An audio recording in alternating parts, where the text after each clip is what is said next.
가장 논란이 되고 있는 부분은 2조 반국가단체 조항 아니겠습니까? 현행 국가보안법에서는 북한을 반국가단체로 보고 있는데요. 이 조항은 어떻게 보시는지 최 의원님. 저희 90년대 국가보안법을 일부 개정하면서 사회주의 나라, 그러니까 이를테면 우리가 중국과 내통해서 한국을 혼란에 빠뜨리는 그런 시도도 있지 않겠어요? 그런 부분을 다 빼버리고 북한만 놔뒀습니다. 당시 2조 2항을 빼버리고 그래가지고 결국 북한만 정부를 참칭하고 있는 단체로 지금 만드는 건데, 왜냐하면 대한민국 유일한 합법정부는 우리 대한민국인데 북한이 평양에다가 공화국을 만들어서 자기들이 정부라고 참칭하고 있다, 거짓말로 칭하고 있다, 이건 반국가단체다, 이런 논리인데요. 물론 내부적으로는 저희들이 그런 생각을 충분히 가지고 최대한의 준비는 할 필요가 있죠. 그렇지만 아까 시대 상황 말씀하셨는데 그 시대 상황의 변화를 한나라당도 이제는 받아들여야 됩니다. 유엔 동시가 있습니다. 그 다음에 남북 기본 합의서가 왔다 갔다 있습니다. 그 다음에 남북 정상회담이 있었습니다. 왜 정상회담이란 말을 했습니까? 실체로 인정을 하는 겁니다. 그 다음에 남북교류협력법에서는 서로 간의 체제를 존중하고 우리는 통일을 향해서 나아가는 특수한 관계라고 이미 선언이 되었습니다. 자, 북한을 반국가단체로 지정을 하고 참칭단체라고 지정을 해가지고 처벌하는 것은 우리 형법으로도 충분히 가능한 것이기 때문에 굳이 특별법 조항을 통할 수 없다는 거, 이런 말씀드리고, 그 다음에 두 번째는 조금 강조할 게 있습니다.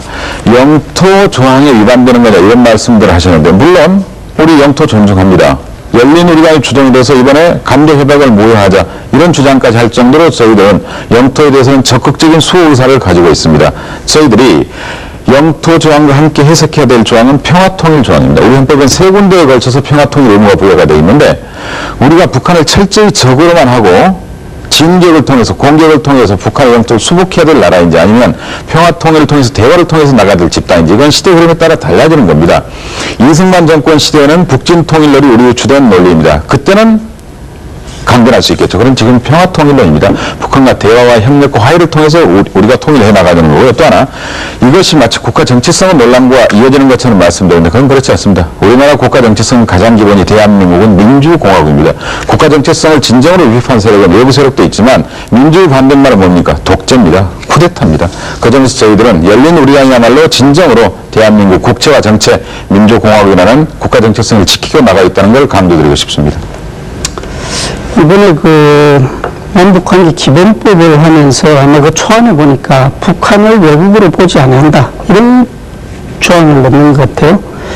그렇다면 북한을 반국가단체로 본다는 의미는 아닌 것 같고, 북한과 우리를 동일시해가지고 국가의 정체성을 혹시 혼란스럽게 하는 그런 게 아닌가 하는 우려도 있고, 그 다음에 만약에 열린 우리당에서 여러 가지 인권을 생각하고 북한의 주민들의 안위를 생각한다면 미국이 지금 제정하려는 북한 인권법에 대해서 굳이 반대할 필요가 없지 않나 하는 생각을 가지고 있습니다. 그리고 시대가 변하기 때문에 그 시대의 변화에 적응하기 위해서 남북교류협력법이 만들어졌고, 그 교류협력법의 적용에 대해서 우리 한나라당도 아무런 이유를 가지고 있지 않습니다. 교류가 점점 확대된다는 데 대해서 반대하지도 않습니다. 자, 말씀드립니다. 한나라당 의원들께서 얼마 전에 금강산에 다녀오신 적이 있습니다. 갔다 보면 좋더라, 여러 가지 인식이 변했다, 이런 말씀들 하셨습니다. 그러면 이런 식으로 북한 금강산 관광을 갔다, 이게 북한을 동조하는 일은 절대 아닐 겁니다.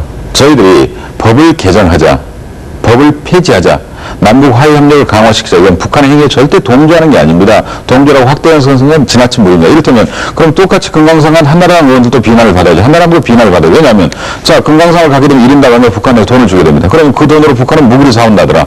그럼 한나라당도 북한의 대남 통일전선 전술에 협력해버린 꼴이 되는 겁니다. 그래서 극단적인 예를 가지고 상대방을 비판해서는 안 되고요. 그 다음에 두 번째로, 북한의 인권법에 대해서 누가 발언했습니까? 저희 당이 발언했습니다. 물론 저는 개인적으로는 반대입니다. 개인적으로는 반대인데, 우리 당의 정봉주 의원께서 우리 당 의원 27명의 서명을 받아가지고 미 대사관에 전달했습니다. 누가 북한의 인권법에 대해서 할 말을 하는 사람입니까? 그 다음에 세 번째로, 저는 국가보안법을 폐지하말로 북한의 인권에 대해서 긍정적으로 발언할 수 있고 가장 적극적으로 발언할 수 있는 좋은 계기라고 생각합니다. 북한은 당신들이 국가보안법이라는 체제를 가지고 인권을 침해하면서 그게 뭐냐 이렇게 비판합니다. 저희들은 떳떳하게 이야기했다는 거죠. 북한인권법 제정을 반대한다는 두 가지 입장입니다. 자, 미 대사관에 전달하는 건 북한 인권법 제정을 반대하지만 점진적으로 단계를 가지고 북한의 인권 옹호에 노력을 하자라는 거고, 그 다음에 저희들은 지금 국제회의에 나가서 저희들이 기권을 했지 않습니까? 이 점에 대해서 이제 적극적으로 개입하자. 이런 논리들이 분명히 세를 얻고 있습니다. 이건 저희 당 내부 사정이 있으니 제가 더 잘하는 겁니다. 그 다음에 북한을 특수한 관계로 보는 거지 절대 외국으로 보거나 민족으로 보지는 않습니다. 도리어 민족 일체를 저희들은 강조하지 않습니다. 통일을 향해서 나아가는 잠정적인 특수한 관계라는 거죠. 이건 91년 남북 사이에 합의를 했고 그건 우리나라에서도 인정한 겁니다. 네. 그 부부 조항을 가지고 저희들은 지금 남북 관계를 해석하려 하는 거죠. 네, 김 의원님 말씀. 계속되는 말씀이지만 저희들은 북한의 그 어떤 모순된 모습, 이중적인 성격 이런 걸 좀 직시하자는 거죠. 그러니까 통일을 위해서는 교류하고 협력하고 대화해야죠. 그렇지만 여전히 그 사람들이 우리 체제를 전복하려는 그런 위험성도 충분히 가지고 있다는 겁니다. 그래서 한나라당 의원들이 북한을 방문하는 것도 통일을 위해서 교류하고 협력하자는 차원이지 그게 뭐 체제 전복을 위해 가지고 우리가 어떤 의도를 가지고 있는 건 아니지 않습니까? 네, 근데 한나라당에서는 지금 국가보안법을 이제 폐지 쪽은 아니지만 개정하지 않은 데는 지금 동의하시는 거 아닙니까? 그렇죠. 이 조항에 대한 개정 예산은 있으신 건지도 궁금합니다. 이 조에 대해서는 네. 국가의 정체성과 연관되는 문제이기 때문에 절대 개정할 부분이 없다는 겁니다. 그러면 또 하나 논란이 되고 있는 것, 그 바로 7조, 네. 그 헌법재판소의 결정도 나왔었는데요. 7조 찬양 고무죄, 이 부분에 대해서는 어떻게 보시는지요, 김 의원님? 한나라당에서도 이 찬양 고무가 논란의 중심에 있기 때문에 네. 조금 엄격하게 구성 요건을 고치고 또 필요치 않은 조항은 삭제도 하고 형량도 좀 낮출 수 있다. 이런 입장이 있습니다. 어떤 부분을 필요치 않다고 보시는 건지요?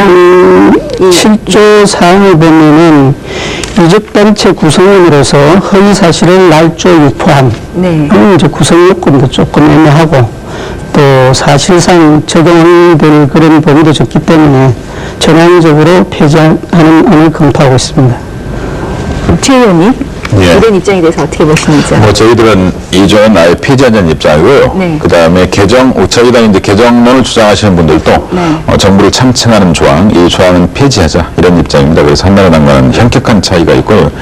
그 다음에 7조도 저희 당의 개정론자들은 7조 1항 이렇게 되어 있습니다. 죄송합니다만 국가의 존립 안전이나 자유민주적 기본 질서를 위태롭게 한다는 정을 알면서 위태롭게 한다는 생각을 알면서 뭐 이 정도인데 이걸 목적봉으로 바꾸자는 겁니다. 그리고 찬양이나 고무나 선전, 선동 뭐 이렇게 되어 있는데 이건 대단히 불명확한 개념이기 때문에 좀 더 정확히 하자. 그 다음에 형량이 대단히 높게 있는데 낮추자. 그리고 나머지 조항들 7조 3, 4, 5 허위사실 이건 뭐 유일하게 일치되는 부분이네요. 허위사실 날조나 유포한 7조 4항 이거나 5항 그 다음에 뭐 수입, 복사, 소지, 운반, 반포, 판매, 취득 이런 것들, 그 이적 표현물에 대한 이런 것들을 전부 다 저희들은 폐지하자는 입장이기 때문에 7조 사항을 제외하고는 역시 한나라당 입장과는 커다란 차이가 있는 것 같습니다. 네. 네.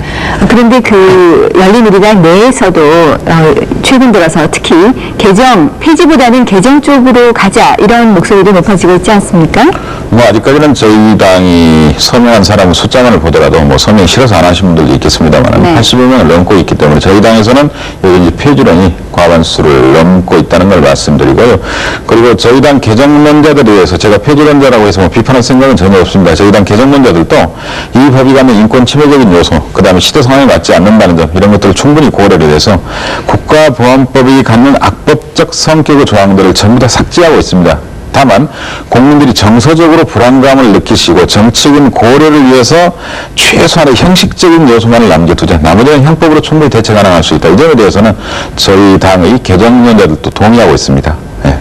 지금 7조가 형법으로 대체하기 가장 어려운 조항이기 때문에 전문적인 어떤 수정 한나라당 입장에서는 동의하기 어렵고 아까 그 국가의 존립 안전이나 자유민주적 기본 질서를 위태롭게 할 목적으로 이걸 좀 보다 엄격하게 하자.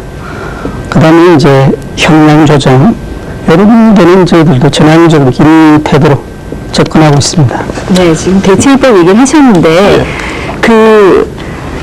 예를 들면 틀을 유지한 채 국가보안법이라는 틀을 버리고 또 다른 법을 만드느니 심리적인 저지선의 네. 입장에서 국가보안법은 놔두고 네.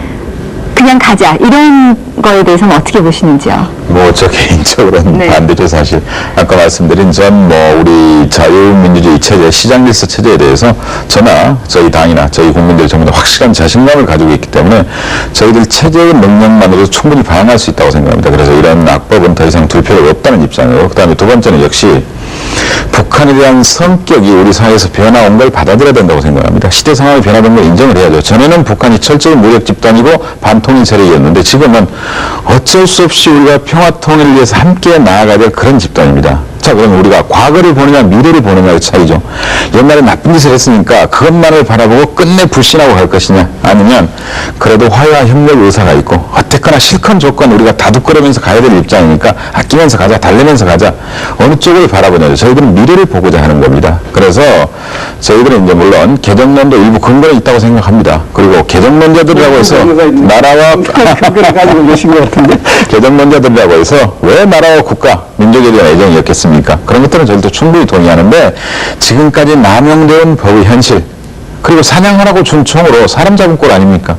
그런 것들을 이제는 벗어나자 이거죠. 과감하게 이런 것들이 이제 그런 낡은 외투는 벗어던질 때가 되었다. 이게 이제 폐지론자들이 개정론자에 대한 비판이 되겠습니다. 어쨌든 북한에 대해서 우리가 물꼬를 트고 대화와 협력으로 나아가야 된다는 데 대해서는 누구도 부인할 수 없는 현실입니다. 그렇기 때문에 남북 교류 협력법의 범위를 점차 확대시켜 가자는 거고요. 그 범위가 확대되는 데 따라서 국가보안법의 범위는 점차 좁아지게 됩니다. 그렇지만 국가보안법을 지금 없애야 되느냐 하는 문제는 대단히 위험하다는 거죠. 안보를 가지고 실험을 할 수는 없는 거 아니겠어요? 그래서 최소한의 안전장치는 반드시 필요하다는 겁니다. 그래서 폐지를 해서는 안 된다는 거고요. 예, 한 가지만 말씀드리면, 어떤 법도에 늘 연역이라는 게 있습니다. 사람도 살아온 내력이 있듯이. 근데 이 국법법은요, 철저히 냉전과 분단, 그리고 독재의 산물인데, 더 이상 이 법이 국가안보법이 아니라 정권안보법이라는 현실을 우리가 받아들여야 되고요. 두 번째로, 우리 토론에서도 봤듯이 국가보안법 우리 사회의 뜨거운 감자입니다. 반공과 영공, 친미와 반미, 독재와 민주를 판단하는 유일한 기준이 마치 국가보안법 체제처럼 되어 있습니다. 그래서 과거 얄타 체제가 동서진영 사이의 냉전을 기준 삼았던 것처럼 지금 우리나라에서는 국가보안법 체제가 마치 남과 북이나 친미나 반미나 영공이나 뭐 이런 걸 다 기준 삼는 그런 유일한 시스템이 되어버렸습니다.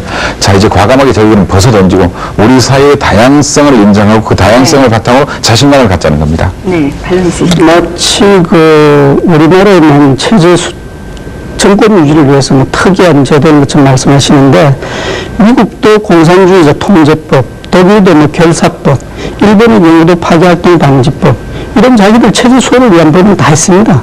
그 연역이 시대 상황 때문에 좀 이상한 모습을 띠고 있다 해가지고 그 법의 존재 자체를 갖다 부정할 필요는 없다고 봅니다. 말씀드릴까요? 아니요. 이제 이쯤에서 오늘 방송을 보시는 중에 시청자들이 보내온 의견, 질문을 좀 두 의원님께 여쭤보고 싶어요. 예. 지금 시각이 8시 46분 지났는데요.